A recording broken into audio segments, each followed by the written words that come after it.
um notável pensador que ganhou o prêmio Pulitzer várias vezes, Christopher Crony, em uma página inolvidável de um dos seus livros, este autobiográfico, Pelos Caminhos de Minha Vida, narra uma experiência de amor que me sustentou durante muitos anos, desde a já longínqua juventude, quando li aquela obra. Christopher Crony foi um desses pioneiros que na medicina encontrou os recursos para fazer biografias de clientes, mais tarde acompanhado por tantos outros escritores médicos, ou médicos escritores. Os seus livros nos anos 40, 60 atingiram um momento culminante em obras inolvidáveis que a cinematografia internacional também imortalizou. Noites de Vigília, O Jardineiro Espanhol, A Família Bradley e tantas outras obras monumentais. Ele narra que havia dois amigos que se estimavam profundamente com este amor que somente Jesus pode dar. E eles tornaram-se religiosos da ordem dominicana, uma ordem intelectualizada. Um era um jovem arrebatado e o outro era um jovem tímido. Completavam-se, porque os arrebatados necessitam dos tímidos para poder ter campo para o seu arrebatamento. Da mesma forma que no matrimônio é necessário que a mulher falante case-se com o homem semimudo, para que ela tenha espaço para falar, e assim por diante. E era natural que aquele extrovertido, com facilidade para o verbo, em breve tornou-se excelente orador da ordem. E o outro, aquele que somente sabia cuidar da terra, realizar trabalhos manuais, cuidar-se de ajudá-lo através da oração. Completavam-se. Um era a garganta de ouro por onde falava o Espírito do Senhor, e o outro era a força que iluminava a garganta de ouro para que o Senhor falasse. E se tornou tão célebre esse orador que ele foi convidado para a denominada Santa Sé, e despediu-se do seu amigo, e foi arrebatado e arrebatador, e se tornou o orador principal daquela época, da doutrina que abraçava. Mas ainda não havia atingido o momento máximo, que ocorreu quando ele recebeu do protocolo da igreja de São Pedro pronunciar um sermão em homenagem a São Domingos diante do Papa, do cabide de cardeais. Era o momento glorioso desse orador, e ele, é claro, preparou-se, estabeleceu a melhor maneira de fazer o discurso.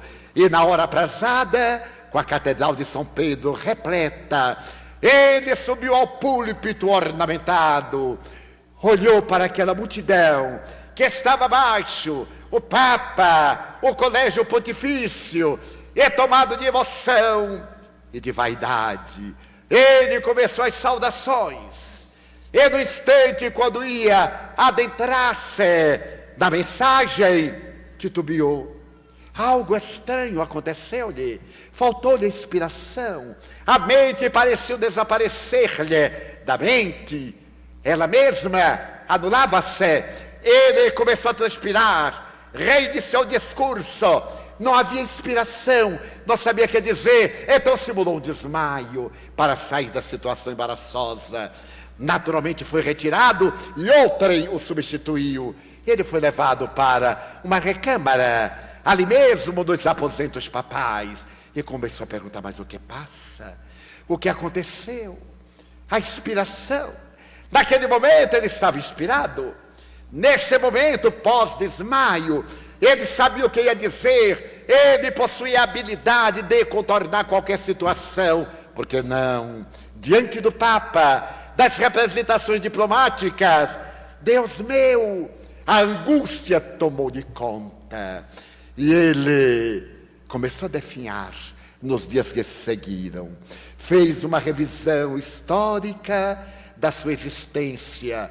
Lembrou-se daquele idealismo inicial, do amor a Jesus, quando ele e o colega foram tomar vestes monacais, quando entregaram a sua vida castamente ao dever da solidariedade.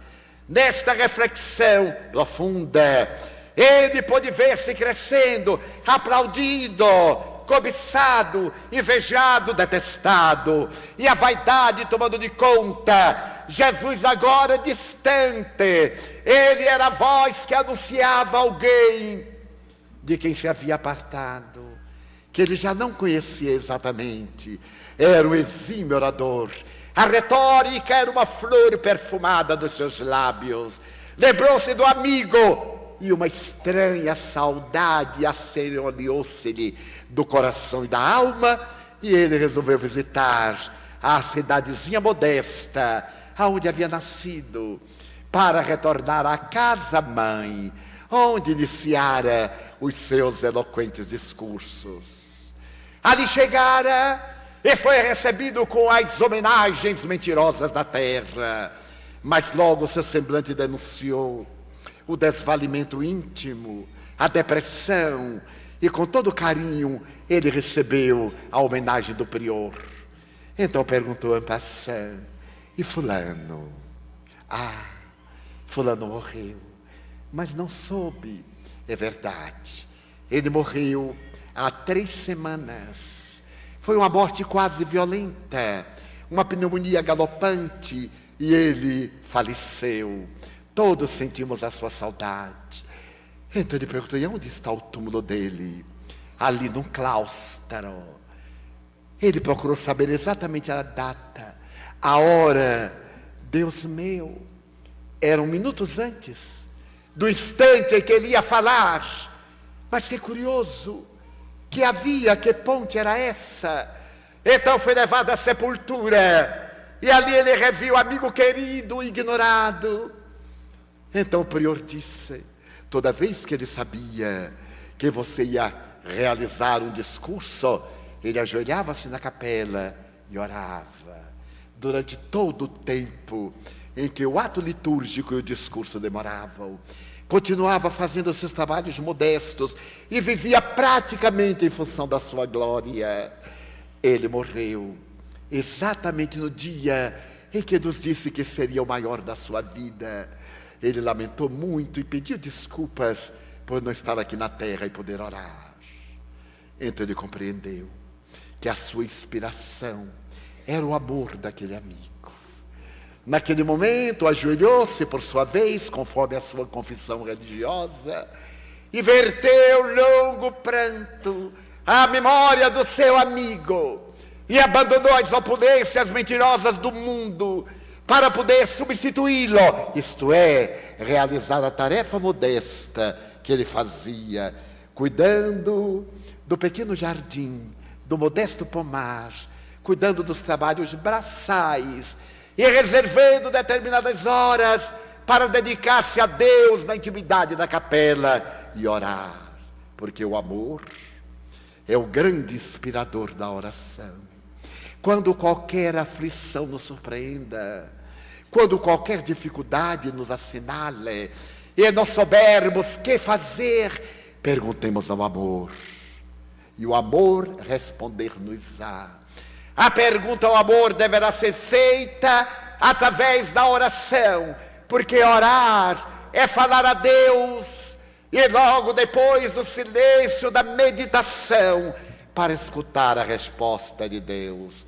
A criatura fala ao Criador através da oração, diz Emmanuel, e o Criador responde à criatura através da meditação. A resposta celeste chega-lhe, a acústica da alma, dizendo o que fazer, como fazer e por que fazer.